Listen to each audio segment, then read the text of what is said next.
గారికి మీ చేనాటి రామచంద్రారెడ్డిగా అందరికీ నమస్సుమాంజలు. మనం మళ్ళీ ప్రతి ఇంటికి నేను వస్తాను. అదేవిధంగా ఇప్పుడు మన సూలూరుపేటకి కావాల్సింది 5-6 పనులు ఉన్నాయి. ఆ పనులు బెంగాళ 3 కాడ బ్రిడ్జి ఒకటి, మనకు వైడెన్ చేయడం ఒకటి. ఇప్పుడు సమ్మర్ స్టోరేజ్ నుంచి సుమారు 100 కోట్ల రూపాయల వాల్యూ గల పని ఆగిపోయింది. అది సరిచేసి అది కూడా ఇంటింటికి నిలిచే పని ఒకటి. రెండోది బాయ్స్ హై స్కూల్ ఒకటి నూతనంగా నిర్మించే పని ఒకటి.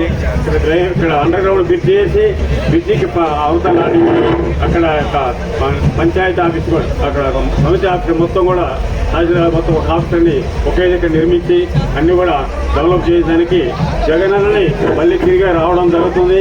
ఇక్కడ సంజీవయ్య రావడం జరుగుతుంది. అదేవిధంగా ఎంపీ గురుమూర్తి గారు రావడం జరుగుతుంది.